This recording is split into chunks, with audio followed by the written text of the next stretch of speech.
अनंतकोटी ब्रह्मांड नायक राजाधिराज योगीराज प्रब्रह्म श्री संत सद्गुरू ब्रह्मांड नायक बाळूमामांच्या नावानं चांग भलं, हलसिद्धनाथांच्या नावानं चांग भलं. नमस्कार प्रेमळ भक्तांनो, तुम्हा सर्वांचे पुन्हा एकदा मनापासून स्वागत आहे. भक्तांनो, आजच्या नवीन आणि सुंदर अशा संदेशाला सुरुवात करण्याआधी मी माझ्या ब्रह्मांडाचरणी नतमस्तक होऊन आजच्या सादरीकरणाला सुरुवात करते. त्याआधी भक्तांनो, ज्या काही तुमच्या चांगल्या इच्छा आहेत त्या कमेंट करून नक्की मला कळवा. मी सुद्धा बाळूमामा चरणी हीच प्रार्थना करेल की बाळूमामा सर्व भक्तांच्या सर्व चांगल्या इच्छा लवकरात लवकर पूर्ण करावी. हीच मी माझ्या ब्रह्मांडाचरणी पुन्हा पुन्हा प्रार्थना करते आणि आजच्या सादरीकरणाला सुरुवात करते. भक्तांनो, आजचा दैवी संदेश तुमच्यासाठी खूपच खास आणि महत्त्वपूर्ण असणार आहे. भक्तांनो, खरंच भाग्यवंत भक्तांच्या समोरच हा संदेश आज येणार आहे. म्हणून भक्तांनो, कृपया करून तुम्हाला विनंती आहे, हा संदेश ऐकायला तुम्ही कसल्याही प्रकारचा विलंब करू नका. कारण हा संदेश ऐकल्यानंतर तुमचं भाग्य चमकणार आहे, तुमच्या नशिबाचे बंद दरवाजे उघडणार आहेत. म्हणून कृपया करून तुम्हाला हात जोडून विनंती आहे की हा संदेश तुम्ही नक्की ऐका आणि या संदेशातील टिप्स आणि ट्रिक्स तुम्हाला कशा वाटल्या, हा संदेश तुम्हाला आवडला की नाही हे सुद्धा मला कमेंट करून नक्की कळवा. चला तर मग आपण आपल्या दैवी संदेशाला सुरुवात करूया. भक्तांनो, पहाटे 3 आणि 5च्या दरम्यान लघवी करण्यासाठी उठणाऱ्या सर्वांना हे रहस्य धक्का देईल. प्रिय भक्तांनो, तुम्ही कधी लक्षात घेतले आहे का की तुम्ही पहाटे 3 ते 5च्या दरम्यान का उठता? तुम्हालाही दररोज यावेळी उठल्यानंतर अस्वस्थ वाटते का? किंवा तुम्हाला विनाकारण शौचालयात जावे लागते का? तर आता सावधगिरी बाळगा, कारण ही एक सामान्य घटना नाही. ही विश्वाची खूण आहे, जी शांत असतानाही तुमच्याशी बोलत आहे. आणि आज पूज्य महाराजांनी, पूज्य आपल्या बाळूमामांनी उघड केलेले रहस्य तुमच्या पाठीला थंडी वाजवेल. शेवटी या अमृत वेळेत तुम्हाला काय जागे करत आहे? कोणते देव तुम्हाला त्यांची उपस्थिती जाणवू देऊ इच्छितात? हे येणाऱ्या काही चांगल्या बातमीचे लक्षण आहे की गंभीर इशारा आहे? एखादी उच्च शक्ती तुम्हाला बोलावत आहे की तुमच्या आयुष्यात असे काही वळण येणार आहे ज्याची हे ब्रह्मांड तुम्हाला पूर्वसूचना देऊ इच्छित आहे? हा बाळूमामांचा योगायोग नाही, हे चिन्ह दैवी शक्ती रहस्यमय आणि अत्यंत शक्तिशाली आहे. आणि म्हणूनच या व्हिडिओमध्ये, या संदेशामध्ये मी तुम्हाला ते मोठे रहस्य सांगणार आहे, जे जाणून घेतल्यावर तुम्ही तुमच्या आत्म्यात डोकावू शकाल आणि यावेळी तुमचा आत्मा कोणत्या ऊर्जेशी जोडलेला आहे हे तुम्हाला नक्कीच समजेल. भक्तांनो, ही जी काही माहिती मी तुम्हाला सांगत आहे ती शास्त्रानुसार सत्य आणि खरीच आहे. तुम्ही विश्वास ठेवा किंवा नका ठेवू, तुमची ती आवड आहे. पण भक्तांनो, मी ही एक गोष्ट नक्कीच सांगेन की जर तुम्ही त्यावर विश्वास ठेवला तर तुमची बोट नक्कीच पार पडेल.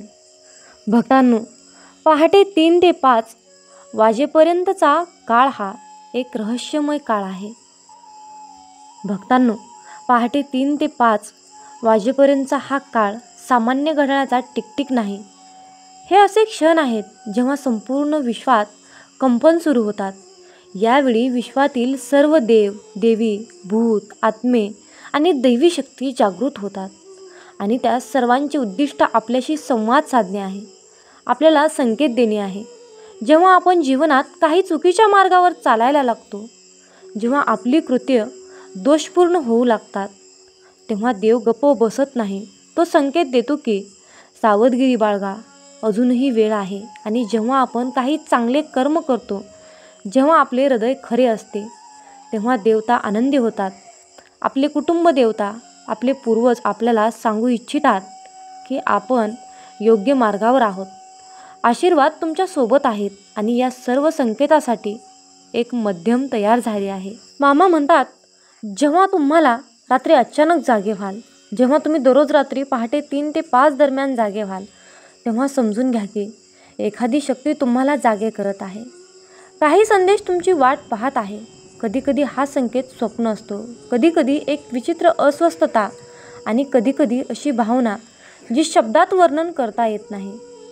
आता प्रश्न पडतो की हे संकेत कोणाचे आहेत? देवाचे, तुमच्या पूर्वजांचे की इतर कोणत्याही अदृश्य शक्तीचे? आणि सर्वात महत्त्वाचे म्हणजे तुम्ही हे संकेत समजू शकता का की तुम्ही त्याकडे दुर्लक्ष करत आहात? कारण जर तुम्ही या संकेताकडे दुर्लक्ष केले तर तुमच्या जीवनाचा मार्ग बदलू शकणारा इशारा तुम्ही गमावू शकता. पहाटे 1 ते 2च्या दरम्यान जागे होणे हे भूताचे लक्षण आहे. सावधगिरी बाळगा. भक्तांनो, जर तुम्ही पहाटे 1 ते 2च्या दरम्यान जागे झालात तर हा एक साधा योगायोग नाही, तर एक इशारा आहे, एक अतिशय गंभीर इशारा आहे. कारण ही वेळ भूत, पिशाच आणि नकारात्मक शक्ती जागे होतात.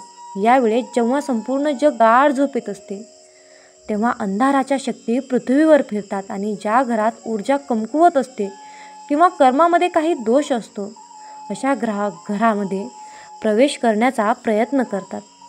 जर तुम्ही देखील यावेळी वारंवार जागे होत असाल तर समजून घ्या की कोणीतरी भूत, एखादी अदृश्य शक्ती तुम्हाला हानी पोहोचवण्याचा प्रयत्न करत आहे किंवा तुम्हाला काहीतरी सांगू इच्छित आहे की हे तुमच्या आयुष्यात एक मोठे संकट येण्याचे लक्षण आहे. तुमच्या कुटुंबाला, मुलांना किंवा संपत्तीला धोका असू शकतो. तुमचे सर्व काम अचानक अडकू शकते आणि बिघडू शकते आणि हे सर्व कारण म्हणजे एक शक्ती तुमच्या आयुष्यात हस्तक्षेप करू इच्छिते. परंतु भक्तांनो, घाबरू नका. प्रत्येक अंधारामागे एक रक्षक असतो आणि यावेळी तुमचा रक्षक म्हणजे हनुमानजी आहेत. म्हणून जेव्हा जेव्हा तुम्हाला रात्री 1 ते 2च्या दरम्यान यावेळी जागे व्हाल तेव्हा घाबरू नका. डोळे बंद करा आणि मनात फक्त एकच मंत्र म्हणा, ओम हम हनुमते नमः. ओम हम हनुमते नमः. काळजीपूर्वक ऐका आणि पुन्हा करा ओम हनुमते नमः. या मंत्राचा जप केल्याने तुम्हाला पाहणाऱ्या आणि तुमच्याकडे येऊ इच्छिणाऱ्या सर्व वाईट शक्ती लगेच पळून जातील. भक्तांनो, हनुमानजी त्यांच्या गाढवाने त्यांचे रक्षण करतील, जे त्यांना खऱ्या मनाने हाक मारतील. तर मित्रांनो, जर तुम्ही या अनुभवातून गेला असाल तर कमेंटमध्ये जय बजरंगबली लिहा आणि व्हिडिओला नक्कीच शेअर करा, जेणेकरून इतर कोणतीही शक्ती स्वतःचे रक्षण करू शकेल. भक्ती म्हणजे संरक्षण आणि नाव म्हणजे शक्ती. ओम हम हनुमते नमः. भक्तांनो, जर पहाटे 2 ते 3 वाजच्या दरम्यान झोपेतून उठणे म्हणजेच पूर्वजांच्या नाराजीचे लक्षण आहे. आता पुढील गोष्ट काळजीपूर्वक ऐका, कारण ही गोष्ट खूप खोल आणि गंभीर आहे, कारण खूप महत्त्वाची आहे. जर तुम्ही पहाटे 2 ते 3 वाजच्या दरम्यान जागे होत असाल तर हे सामान्य लक्षण नाही, हे तुमच्या पूर्वजाचे दुःखद आव्हान आहे. हो मित्रांनो, ही अशी वेळ आहे जेव्हा तुमच्या पूर्वजांचे दरवाजे तुमच्याशी संवाद साधण्यासाठी उघडतात. जर यावेळी तुमची झोप वारंवार खंडित होत असेल तर तुम्ही समजून घ्या की तुमचे पूर्वज रागावले आहेत. हो, कदाचित जाणून बुजून किंवा नकळत असे काही कृत्य केले असेल ज्यामुळे त्यांना वेदना झाल्या असतील, ज्यामुळे त्यांचा आत्मा अस्वस्थ होतो. आणि जेव्हा पूर्वज अस्वस्थ होतात तेव्हा जीवनाची शांती हिरावून घेतली जाते. मग तुम्ही कितीही धावपळ केली तरी आनंद तुमच्या जवळ येत नाही. कारण जेव्हा पितृदोष येतो तेव्हा केवळ संपत्तीच जात नाही तर तुमचे शरीरही आजारांचे घर बनते. कुटुंबात कलह वाढतो, नातेसंबंध तुटू लागतात, जणू काही घरावर काही अदृश्य ओझे पसरले आहे आणि सर्व आनंद हळूहळू निघून जातो. परंतु भक्तांनो, या चिन्हाकडे दुर्लक्ष करू नका, कारण ते एक इशारा आहे आणि तुमच्या पूर्वजांना शांत करण्यासाठी संधी देखील आहे. तुमच्या आयुष्यात पुन्हा प्रकाश भरण्यासाठी आता असा प्रश्न आहे की यावर उपाय काय आहे? काळजीपूर्वक ऐका. जर तुम्हाला खरोखरच तुमच्या पूर्वजांच्या आत्म्याला शांती द्यायची असेल तर काही खास कामे तुम्हाला करायला हवीत. क्रमांक 1, दर गुरुवारी किंवा गरसबटा अमावस्येच्या दिवशी काळ्या कुत्र्याला भाकरी खायला द्या. क्रमांक 2, माशांसाठी पिठाचे गोळे बनवा आणि ते पाण्यात टाका. हे तुमच्या अज्ञात कर्माचे प्रायश्चित्त असेल. क्रमांक 3, सर्वात शक्तिशाली उपाय, गाईला चारा खायला द्या. पूर्वज गाईची सेवा करून आनंदी असतात, त्यांच्या आत्म्याला आराम मिळतो. हे छोटे उपाय तुमच्या आयुष्यातील मोठे संकट टाळू शकतात. आणि त्याचवेळी जर राहू तुमच्या आयुष्यात जड असेल, अडथळे सतत येत असतील तर हे उपाय ते तुम्हाला शांत करतील, तुमच्या आयुष्यामध्ये पुन्हा आनंद आणतील. भक्तांनो, तुमच्या पूर्वजांनाही आनंद मिळेल, त्यांच्या आत्म्याला शांती मिळेल आणि त्या बदल्यात तुमच्या आयुष्यात पुन्हा आनंद, समृद्धी आणि संतुलन परत येईल. पहाटे 3 ते 4 वाजेपर्यंत उठणे हे कुटुंब देवतांच्या नाराजीचे लक्षण आहे. आता पुढची गोष्ट खूप काळजीपूर्वक ऐका, कारण आता आपण त्या वेळेबद्दल बोलणार आहोत जो सर्वात रहस्यमय आणि सर्वात इशारा देणारा आहे. जर तुम्ही पहाटे 3 ते 4 वाजेपर्यंत या दरम्यान वारंवार जागे होत असाल तर तुम्हाला फक्त सतर्क राहावे लागणार, कारण हीच वेळ आहे जेव्हा तुमचे कुटुंब देवता तुमच्याशी संवाद साधण्याचा प्रयत्न करत आहेत. तीच कुटुंब देवता जिच्या सावलीत तुमचा संपूर्ण वंश बलिदान दिला जातो, तीच कुलदेवी जिच्या आशीर्वादाने तुमचे घर वसते, तुमची संतती वाढते, तुमचे आयुष्य पुढे जाते. जेव्हा तीच शक्ती तुमच्यावर रागावते तेव्हा आयुष्यातील प्रत्येक गोष्ट एक एक करून तुटू लागते. यावेळी जेव्हा तुम्ही जागे व्हाल तेव्हा हे लक्षण आहे की तुम्ही तुमच्या कुलदेवतेला कुठेतरी विसरला आहात. असे बरेच लोक आहेत जे कुलदेवतेची पूजा करत नाहीत किंवा त्यांची आठवणही करत नाहीत. ते कधीही त्यांच्या चित्रापुढे नतमस्तक होत नाहीत आणि नंतर नकळत ते स्वतःच्या मूळ स्तोत्रावर रागावतात. कुलदेवता रागावल्यावर आयुष्यात काय घडू लागते? घरात अनावश्यक भांडणे होतात, कुटुंबात अशांतता पसरते, मुलांचे आरोग्य पुन्हा पुन्हा बिघडते, मुलींचे लग्न अडकते, व्यवसाय ठप्प होतो, नोकऱ्या पुन्हा पुन्हा जातात आणि सर्वात धोकादायक गोष्ट म्हणजे एक विचित्र सावली प्रत्येक काम थांबवते. हे सर्व संकेत आहेत की तुमचा कुलदैवता तुम्हाला काहीतरी सांगत आहे. जर ते तुम्हाला रात्री 3 ते 4च्या दरम्यान जागे करत असतील आणि तेही संपूर्ण विश्व शांत असेल तर आता तुम्ही काय करावे यावर उपाय काय आहे? पहिला उपाय म्हणजे पौर्णिमेच्या दिवशी तुमच्या घरात किंवा तुमच्या कुलदेवतेच्या ठिकाणी धूप, दिवा आणि फुले अर्पण करा. दुसरा उपाय म्हणजे जर तुम्हाला तुमच्या कुलदेवता कोण आहे हे माहीत नसेल तर तुमच्या घरातील वडीलधाऱ्यांना विचारा, त्यांची माहिती जाणून घ्या आणि भक्तीने त्यांचे स्मरण करायला सुरुवात करा. तिसरा महत्त्वपूर्ण उपाय म्हणजे जर साप किंवा नागदेवता तुमचा कुलदेवता असेल तर नागपंचमीच्या दिवशी त्यांची पूजा करा, त्यांना दूध अर्पण करा, मनापासून क्षमा मागा. लक्षात ठेवा, जेव्हा कुलदेवता प्रसन्न असते तेव्हा केवळ एका व्यक्तीचीच नव्हे तर संपूर्ण कुटुंबाची प्रगती होते. पहाटे 4 ते 5 दरम्यानच्या जागे होणे हे एक शुभचिन्ह आहे आणि हे ब्रह्ममुहूर्त आहे. आणि आता मित्रांनो, सर्वात शुभ चिन्हाबद्दल बोलूयात. आता येणारी वेळ पहाटे 4 ते 5 वाजेपर्यंत आहे. जर तुम्ही यावेळी जागे झालात, मग ते कोणत्याही कारणाने असो, लघवीची इच्छा असो, अचानक झटका असो किंवा कोणत्याही कारणाशिवाय असो, तर घाबरू नका, हसा, आनंदी राहा, कारण हे एक लक्षण आहे की विश्वातील शक्ती आता तुमच्या बाजूने आहेत. हे ब्रह्ममुहूर्ताचा काळ आहे जेव्हा पृथ्वीचा सर्वात पवित्र ऊर्जा सक्रिय असते. देव, ऋषी, तपस्वी आणि साधक सर्वजण त्यांच्या साधनेसाठी हा काळ निवडतात आणि जर यावेळी तुमचे डोळे उघडत असतील तर असे समजा की देव स्वतः तुम्हाला जागे करत. हा एक संकेत आहे की तुमचा चांगला काळ सुरू होणार आहे. देव तुमच्या कर्मावर खुश आहे आणि आता तुमच्या प्रगतीचा मार्ग उघडणार आहे. हा तो क्षण आहे जेव्हा देव स्वतः तुमच्याकडे येतो आणि शांतपणे म्हणतो की मी तुमच्या सोबत आहे. म्हणून या दिव्य क्षणात घाबरू नका. त्याऐवजी डोळे बंद करा आणि देव महादेवाचे स्मरण करा. हळूहळू मंत्राचा जप करा. ओम नमः शिवाय, ओम नमः शिवाय. प्रत्येक जपाने तुम्हाला तुमच्या आत एक ऊर्जा उतरताना दिसेल, एक शांती, एक दिव्यता. जर तुम्ही हे समजावून घेतले तर हा काळ तुमच्या आयुष्यातील सर्वात मोठा संकेत बनू शकतो, कारण यावेळी जागे होणे ही नशिबाची गोष्ट नाही तर मागील जन्माच्या चांगल्या कर्माचे परिणाम आहे. तर भक्तांनो, जर तुम्ही पहाटे 4 ते 5च्या दरम्यान जागे झालात तर तो योगायोग मानू नका. हा तुमच्या दिव्य भाग्याचा पहिला दरवाजा आहे. प्रत्येक वेळी तुम्ही जागे होताच ओम नमः शिवाय मंत्राचा किमान 11 वेळा जप करा. नंतर पुन्हा शांतपणे झोपा. तुम्हाला दिसेल की तुम्ही वर्षानुवर्ष ज्यांची वाट पाहत होता ती सर्व काही लवकरच तुमच्या आयुष्यात येणार आहे. जर तुम्ही असे काही अनुभवले असेल तर कमेंटमध्ये हर हर महादेव लिहा आणि या व्हिडिओला तुमच्या प्रियजनांसोबत नक्कीच शेअर करा. भक्तांनो, स्वप्ने व तीच स्वप्ने जिथे देव आपल्याशी शांतपणे बोलतो. बऱ्याच वेळा जेव्हा आपण जागृत जगात चिन्हे समजू शकत नाही तेव्हा देव, विश्व आपले पूर्वज किंवा अदृश्य शक्ती स्वप्नाद्वारे आपल्याशी संवाद साधतात. पण प्रश्न असा आहे की तुम्ही ती चिन्हे ओळखता का? असे आहे की काही इशारा वारंवार मिळत ना आहे, पण तुम्ही ते फक्त एक स्वप्न समजवून विसरतात. तर मित्रांनो, आज मी तुम्हाला 3 सर्वात शक्तिशाली स्वप्नांची चिन्हे सांगेन. जर तुम्ही ती समजावून घेतली तर तुम्ही मोठी आपत्ती टाळू शकता किंवा मोठे भाग्य मिळवू शकता. स्वप्नात साप दिसला तर, जर तुम्हाला स्वप्नात साप दिसला असेल तर ते चांगले लक्षण नाही. हे लक्षण आहे की तुमच्या भोवताली नकारात्मक ऊर्जा किंवा लपलेले शत्रू सक्रिय होत आहेत. हे एक इशारा आहे की काही मोठे संकट, फसवणूक किंवा संकट तुमच्या आयुष्याकडे सरकत आहे.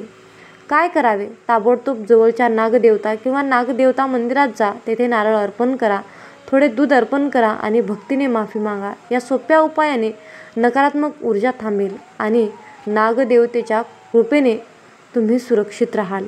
मामा म्हणतात, माझ्या बाळा, आयुष्यामध्ये सगळ्यांची मनं जपायचं.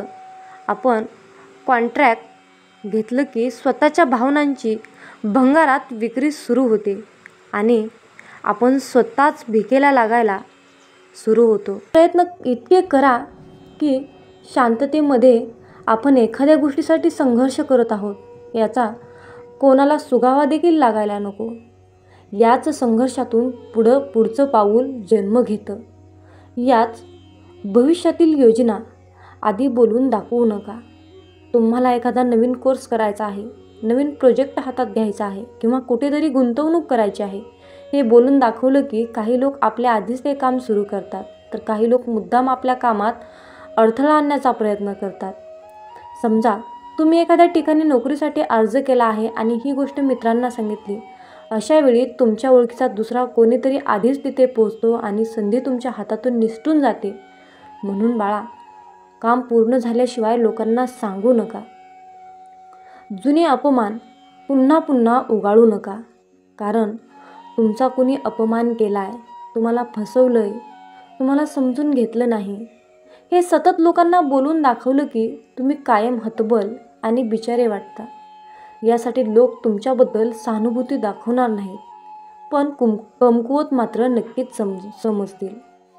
जर तुम्ही म्हणालात, माझ्या बॉसने माझा खूप अपमान केला होता, तर समोरचा म्हणेल, मग नोकरी का सोडली नाही? अपमान सहन करत का बसला? असे अनेक प्रश्न उपस्थित केले जाऊ शकतात. म्हणून अपमानाचं दुखणं आतल्या आत बरं करण्याचा प्रयत्न करा, लोकांपुढे नाही. लोकांना जखमा बरी करता येत नाही, पण जखमेवर मीठ चोळणं खूप छान जमतं. तुमच्या जुन्या चुका सर्वांसमोर मांडू नका. तुम्ही एखाद्या चुकीचा निर्णय घेतला, कोणावर भरोसा ठेवून फसलात, हे लोकांना सांगितल्यावर ते तुमच्या दुःखात सहभागी होणार नाहीत. उलट तुम्हाला मूर्ख मात्र नक्कीच समजतील. म्हणून समजा तुम्ही लोकांना म्हणलात की अमुक माणसाने माझी 50,000 रुपयांची फसवणूक केली, तर लोक लगेच म्हणतील, तुम्ही अगोदर चौकशी करायला हवी होती. काही विचार न करता पैसे का दिले, कसे दिले, या सर्व उठावे ठेवेपासून दूर राहायचं असेल आणि लोकांचे टोमणे सहन करायचे नसतील, तर स्वतःच्या चुका समाजासमोर उघड करू नका. एक गोष्ट लक्षात ठेवा, चुकांमधून शिकणारा माणूस यशस्वी मात्र नक्कीच होतो. म्हणून म्हणतात, ठेच लागली की माणूस आपोआप सावधगिरीने बाळगतो, सावधगिरी ठेवतो. मामा म्हणतात, प्रेमात वाद विवाद, हेवे देवे, रुसवे फुगवे तर येतातच. असं म्हटलं जातं की भांडल्याने प्रेम हे अधिक घट्ट होतं. पण 2 जीवांमधील खाजगी गोष्टी समाजासमोर मांडल्या की लोक त्यावर चर्चा करतात, टोमणे मारतात आणि मजा घेतात. प्रेम सुंदर असतं, पण ते फक्त 2 जणांमधलं नातं असावं. आजची पिढी काय करते? प्रेमात पडले की लगेच इंस्टाग्राम स्टोरी, व्हॉट्सअपला डीपी, फेसबुकला फोटो आणि ब्रेकअप झालं की डिलीट आल. पण लोकांच्या मनात त्या आठवणी कायम राहतात आणि त्यांच्या चर्चेमध्ये तुमचं नाव हा विषय बनतो. प्रेम ही गोष्ट खाजगी ठेवा, तिचा सन्मान करा. लोकांना अजिबात बोलून दाखवू नका, नाहीतर याच गोष्टीला धरून लोक तुमची थट्टा करतील आणि तुम्हाला अपमानित व्हावे लागेल. तुम्ही रिलेशनशिपमध्ये आहात, एक दिवस काहीतरी छोटा वाद झाला आणि लगेच तुम्ही सोशल मीडियावर सॅड स्टोरी टाकता. लगेच लोक समजून जातात, याच्यामध्ये वाजलंय, काहीतरी खळबळ उडाली आहे, काहीतरी खटके उडत आहेत. अशा वेळी काही लोक तुमच्यावर हसतात, काही लोक जास्त खोदून विचारतात आणि काही लोक फक्त गॅपीससाठी तुमचं नाव चघळतात. म्हणून खाजगी गोष्टी खाजगीच ठेवा, कारण प्रेमातले प्रत्येक क्षण हे तुमचे आहेत, जगाचे नाहीत. तुमचं प्रेम, तुमचं नातं, तुमचं आयुष्य हे इंस्टाग्राम पोस्टसाठी नसून मनापासून जपण्यासाठी आहे आणि जगण्यासाठी आहे. तुमचं आर्थिक जीवन उघड कधीच करू नका. तुम्ही दर महिन्याला किती कमावता, किती खर्च करता, लोकांची किती उधारी आहे आणि शेवटी किती बचत करता हे बोलून दाखवलं की लोक तुमचं गणित मांडायला सुरुवात करतात. उदाहरणार्थ, तुम्ही असं म्हटलं की मी दर महिन्याला 1,00,000 रुपये कमवतो, तर लोक लगेच म्हणतील, मग आमच्यासाठी काय केलं? मामा सांगतात, माझ्या बाळा, आयुष्यामध्ये पैसा ही खूपच खास गोष्ट आहे. तो तुम्हाला सुरक्षित ठेवतो, तुमचा आत्मविश्वास वाढवतो आणि भविष्यासाठी तयार ठेवतो. पण जर तुम्ही ते सगळ्यांसमोर उघड करू लागलात की मी दर महिन्याला एवढे कमावतो, माझ्याकडे इतकी बचत आहे, तर लोक तुमच्या पैशावर नजर ठेवायला लागतात, तुमच्या निर्णयावर टीका करायला लागतात. तुमचं उत्पन्न, खर्च, बचत, कर्ज या गोष्टी खाजगी व्यवसायात असाव्या. आयुष्य सगळ्यांपुढे मांडू नका, कारण सर्वच लोक तुमचं भलं बघत नाहीत. कारण काही लोक तुमच्या कमकुवत बाजू जाणून घेण्यासाठी धडपडत असतात. माझ्या बाळा, आयुष्यामध्ये या 7 गोष्टी आयुष्यभर गुपित ठेवल्यात तर तुमच्या आयुष्याचं सोनं होईल. तुमचं आयुष्य शांत, मजबूत आणि यशस्वी नक्कीच होईल. म्हणून तुमच्या आयुष्यातील खाजगी गोष्टी या खाजगीच ठेवा. बोला जय बाळूमामा. माझ्या बाळा, आयुष्यामध्ये छोट्या छोट्या तक्रारी करणे सोडा. आयुष्यामध्ये तुम्हाला जर नेहमी आनंदी आणि समाधानी होऊन यशस्वी व्हायचं असेल, तर तुमचे जीवन योग्यरित्या हँडल करायचं असेल, तर छोट्या छोट्या तक्रारी करणे पहिल्यांदा सोडून द्या. प्रत्येक व्यक्तीविषयी मनामध्ये एखादी तक्रार ठेवणे, प्रत्येकाविषयी काही ना काहीतरी गराणे करणे सोडून द्या. प्रत्येकाला आपण कसे बरोबर आहोत, समोरचा कसा चुकीचा आहे, प्रत्येक छोट्या छोट्या गोष्टीला समोरच्याला उत्तर देणे, या गोष्टींमध्ये आपण स्वतःची एनर्जी वाया घालवत असतो. या गोष्टींनी कोणताच फायदा होत नाही. ते भांडण शांत होत नाही, उलट जास्त वाढत जाते. आयुष्यामध्ये आपण ज्या गोष्टी सिद्ध करणार आहोत त्या सिद्ध करण्याकडे लक्ष द्या. एखादा व्यक्ती तुम्हाला त्रास देत आहे म्हणून त्या व्यक्तीमध्ये गुंतवून स्वतःचे नुकसान करून घेऊ नका. स्वतःचे स्वप्न मोठे ठेवा, ध्येय मोठे ठेवा आणि विचार देखील तसेच मोठे ठेवा. समजा एखाद्या व्यक्तीने तुमचा अपमान केला तर त्यांच्याबरोबर तक्रार करत बसू नका, त्यांच्याशी वाद घालत बसू नका. त्याला उत्तर द्या, पण तुम्ही स्वतःला जास्त सिद्ध करून न बोलता त्याला शांत करा. काही लोकांचे विचारातच अतिशय खालच्या थराचे असतात. अशा हलक्या विचारांच्या लोकांशी कधीच वाद घालू नका किंवा तक्रार करू नका. आपले विचार देखील आपण हलके करायचे नाही. थर्ड क्लास लोकांच्या नादी लागून आपण देखील थर्ड क्लास बनत असतो. त्यामुळे अशा लोकांशी कधीही वादविवाद करण्याच्या नादी लागू नका. माझ्या बाळा, सर्वांच्या नजरेत चांगले राहण्यासाठी काहीच गरज नाही. त्रिकालवादी सध्या तर हेच आहे की तुम्ही स्वतःला दुसऱ्यांच्या नजरेत चांगले बनवायला गेलात तर जगातील सर्वात दुःखी व्यक्ती तुम्ही स्वतः असाल, हे लक्षात ठेवा. कारण आपण कसे जरी वागलो तरी समोरचा व्यक्ती त्याच्या मर्जीनेच आपल्याविषयी मत बनवत असतो. व्यक्तीचा स्वभाव वेगळा असतो. प्रत्येक व्यक्तीकडून आपापल्या अपेक्षा वेगवेगळ्या असतात. मग तुम्ही काय प्रत्येक व्यक्तीच्या स्वभावानुसार, अपेक्षेनुसार स्वतःला बदलणार आहात का? स्वतःचे आयुष्य म्हणजे खेळण्यातील बाहुला करणार आहात का?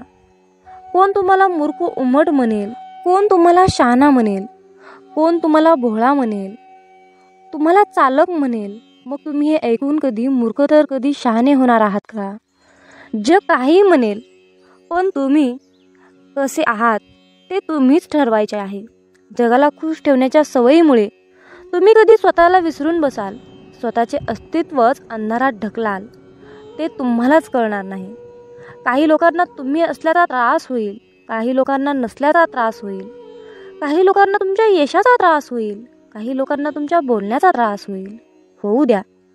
त्यांना त्रास होत आहे म्हणून तुम्ही काय स्वतःला विसरणार आहात का? समोरच्या व्यक्तीला तुमचा त्रास होत आहे म्हणून तुम्ही स्वतःला त्रास करून घेणार आहात का? माझ्या बाळा, एक गोष्ट नेहमी लक्षात ठेव, आजूबाजूचे लोक आपल्याला मागे खेचूनच आनंदी होणार असतात. जगाला खुश आपण ठेवू शकत नाही, प्रत्येकाचे मन आपण जपू शकत नाही.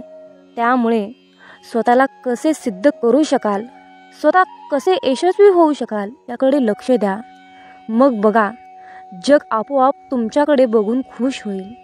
स्वतः प्रामाणिक राहा, चांगल्या मार्गावर चालत राहा. मग बघा, जग तुमच्याकडे बघतच राहील. प्रत्येकाला स्पष्टीकरण देऊ नका. जगाला तुम्हाला काय हवं आहे याच्याशी काहीच देणं घेणं आहे, तर त्यांना काय तुमच्याकडून हवं आहे त्यांच्याशी देणं घेणं असतं. तुमच्याकडून कोणत्या गोष्टी करून घेता येतील हेच त्यांना माहीत असतं. आणि त्या गोष्टी जर तुमच्याकडून नाही मिळाल्या तर तुम्हाला ते दोष देऊ लागतात. मग अशा लोकांना तुम्ही स्वतःबद्दल कधीही स्पष्टीकरण देत बसू नका. आपण कसे त्यांना मदत करू शकत नाही किंवा आपण काही चुकीचं वागत नाही हे त्यांना पटवून देण्याची काहीच गरज नाही. कारण तुम्ही कितीही त्यांना तुमचं मत सांगितलं तरी त्यांना जे बोलायचं आहे तेच बोलणार. त्यांचं तुमच्याविषयी जे मत निर्माण झालं आहे ते मत ठाम राहणार. तुमच्या स्पष्टीकरणाचा काहीच उपयोग होणार नाही. अशी लोक स्वार्थी असतात, फसवी असतात. अशा लोकांना दुसऱ्यांच्या मताशी, भावनांशी काहीच घेणं देणं नसतं. अशा लोकांना ओळखणं अतिशय गरजेचं असतं. आणि अशा लोकांना आपण त्यांच्याशी किती चांगले वागत आहोत हे पटवून देण्याचा प्रयत्न म्हणजे व्यर्थ मूर्ख लोकांचे मन जपणं. मूर्खांचं लक्षण होऊ शकतात. त्यामुळे फसव्या लोकांपासून, मूर्ख लोकांपासून दूर राहा. त्यांना कधीही स्वतःबद्दल स्पष्टीकरण एक्सप्लेन करत बसू नका. अपेक्षा कमी करा. आपल्या मानसिक त्रासाचे खरे कारण आहे. समोरच्या व्यक्तीकडून अपेक्षा करणे त्याला काय वाटत असते. आपण समोरच्या व्यक्तीशी खूप चांगले वागत आहोत, त्याचा खूप चांगला विचार करत आहोत, तर त्याने देखील आपल्याविषयी आपल्याशी चांगले वागावे, आपला चांगला विचार करावा. आणि हीच अपेक्षा आपल्याला आतून खचवत असते, आपल्याला कमकुवत बनवत असते. जितक्या अपेक्षा जास्त तितका त्रास देखील जास्त. ज्या वेळेला आपल्या अपेक्षा पूर्ण होत नाहीत त्यावेळेला आपण निगेटिव्ह विचार करायला लागतो. समोरच्या व्यक्तीकडून आपण आपल्याशी आपल्या मर्जीप्रमाणे वागण्याचा अपेक्षा केल्या तर चुकीचं आहे. समोरचा व्यक्ती त्याच्या मर्जीनेच वागणार. त्याच्या मनावर आपलं बंधन ठेवू नका. आपण एखाद्याशी नातं प्रामाणिकपणे निभावत असतो तर समोरचा आपल्याशी स्वार्थासाठी नातं निभावत असतो. आपण नात्यामध्ये प्रेम करतो तर ते लोक आपल्यामध्ये फसवण्यासाठी संधी शोधतात. मग अशा परिस्थितीत चुकीचा कोण, आपण की समोरची व्यक्ती? तर याचे उत्तर असेल आपणच असतो. आपण जे काही समोरच्या व्यक्तीशी वागतो ते आपलं कर्म आहे आणि समोरचा व्यक्ती आपल्याशी जो वागतो तो त्याचं कर्म आहे. आपण त्यांच्याकडून चांगले वागण्याच्या अपेक्षा करणे हे चुकीचे आहे. कारण आपण अशा लोकांशी नातं निभावत असतो जे की ते लोक लायकीचेच नसतात. आपण त्यांच्याकडून अपेक्षा करणे सर्वात मोठी चूक असते. समोरच्या व्यक्तीकडून आपल्या अपेक्षा पूर्ण नाही झाल्या तर आपण स्वतःला दोषी ठरवायचे नाही, तर स्वतःला आनंदी आणि समाधानी आणि आयुष्यात सिद्ध करून यशस्वी व्हायचं असेल तर सर्वात आधी सोडून द्या अपेक्षा करणे. मामा म्हणतात, माझ्या बाळा, आयुष्यामध्ये कधीच भोळे राहू नका. हुशार बना. स्वभाव चांगला असणे, समोरच्याला समजून घेणे, संयमी असते अतिशय चांगली गोष्ट आहे. पण या गोष्टी प्रमाणाबाहेर आपल्या स्वभावात असल्या तर समोरची व्यक्ती आपला फायदा घेऊ शकते. या कलियुगामध्ये अतिशय चांगले भोळे असून फायदा, कारण अलीकडे लोक त्या लायकीचेच नाहीत. प्रत्येक वेळेला आपण नातं टिकवण्यासाठी शांत बसतो, समोरच्या व्यक्तीचा स्वभाव जपण्याचा प्रयत्न करत असतो. प्रत्येक वेळेला आपण स्वतःमध्ये बदल करून समोरच्या व्यक्तीला समजून घेत असू तर समोरचा व्यक्ती तुम्हाला कमकुवत समजायला वेळ लावणार नाही. अशा या भोळ्या विचारामुळे लोक तुम्हाला लास्ट स्टेजला त्रास देऊ शकतात. आणि ज्या वेळेला तुमचा संयम सुटतो आणि तुम्ही त्रास देणाऱ्या व्यक्तीला उत्तर द्यायला लागतात त्यावेळेला तुम्हाला उर्मटमधून सिद्ध केले जाते. जो तुमच्या भावनेचा कदर करतो जो तुमच्या प्रत्येक शब्दाला किंमत देतो, जो तुम्हाला समजून घेतो, त्याला तुम्ही नक्कीच किंमत द्या, त्याला समजून घ्या. पण ज्या लोकांना तुमची कदर नाही, त्या लोकांसमोर झुकण्याची काहीच गरज नाही. प्रत्येक वेळा तुम्हीच झुकायला गेलात तर लोक तुम्हाला झिरो समजतील आणि व्हॅल्यू देणार नाही. त्याचबरोबर तुमचा फायदा देखील घेतील. म्हणून अशा लोकांच्या मागे पुढे करण्याची काहीच गरज नाही. स्वतःचा स्वभाव भोळसर नसावा. अलीकडच्या काळामध्ये भोळे नाही तर हुशार बना, तरच तुमचा निभाव लागू शकतो, नाही तर नाही. प्रत्येक प्रश्नाचे उत्तर देऊ नका.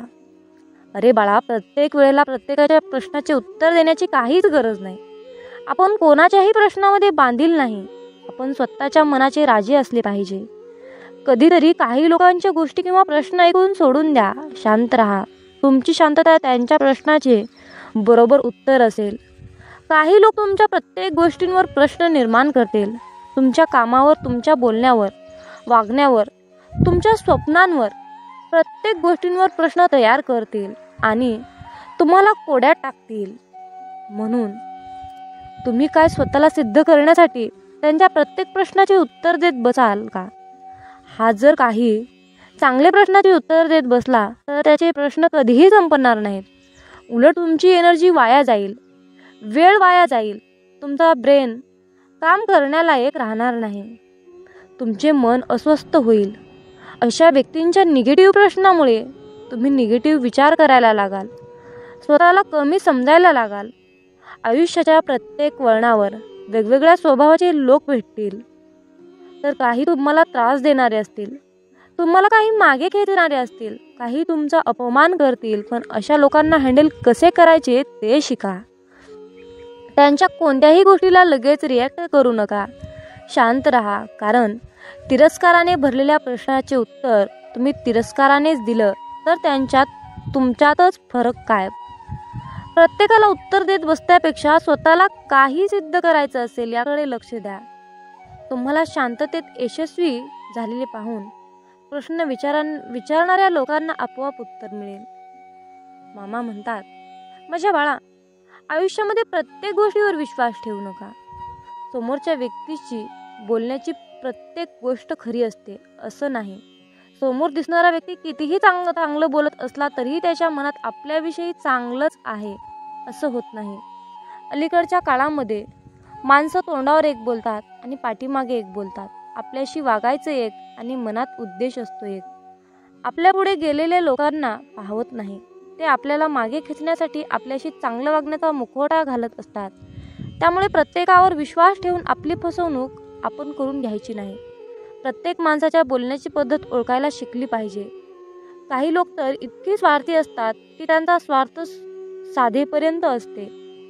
आपल्याशी खूप चांगलं वागतात, आपल्या मनात शिरतात, आपल्याला खूप चांगल्या गोष्टी शिकवतात, सांगतात आणि त्यांचे आपल्याकडून काम झाले, मतलब निघाला की आपल्यापासून दूर निघून जातात. आपल्याला ओळखायला सुद्धा तयार होत नाहीत. मुखवटा घातलेली लोक ओळखायला शिका. काही लोक आपल्याशी चांगलं बोलत असतात, आपल्या चांगल्याच गोष्टी आपल्याला सांगत असतात, कारण त्यांना आपल्याला गोड बोलून शिक्षा द्यायची असते. या लोकांना फक्त आपले नुकसानच झालेले बघायचे असते. त्यामुळे ते लोक चांगलं वागण्याचा दिखावा करत असतात. तर जी लोक फक्त गोड बोलतात ती लोक आपले कधीही शुभचिंतक होऊ शकत नाहीत.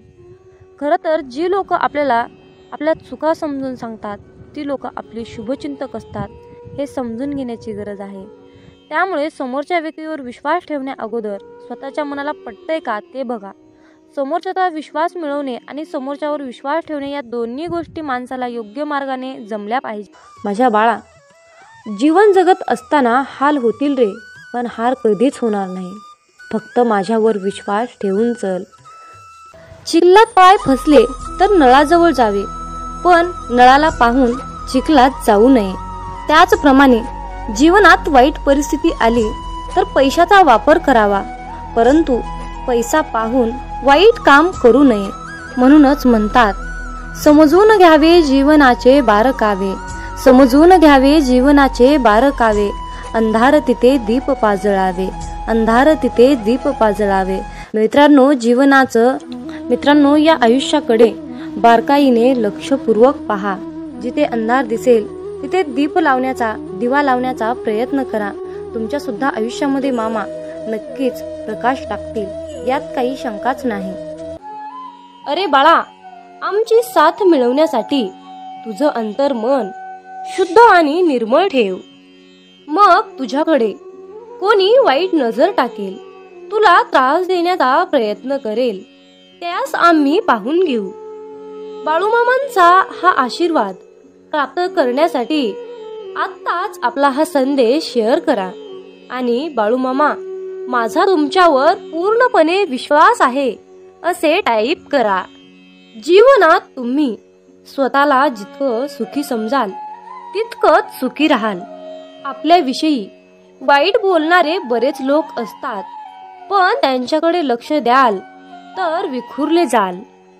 मन शांत ठेवून पुढे जाल तर जीवनात नक्कीच यशस्वी व्हाल. कर्म असं एक रेस्टॉरंट आहे की तिथं ऑर्डर देण्याची गरज नाही. तिथं आपल्याला तेच मिळतं जे आपण शिजवलेलं असतं. जीवनात एखाद्याला सोडून जाताना मागे फिरून पाहावंसं वाटलं तर पुढे जाऊच नये. प्रत्येक वस्तूची किंमत वेळ आल्यावरच होत असते, कारण वातावरणात फुकट मिळणारा ऑक्सिजन हा दवाखान्यात खूप महाग विकला जातो.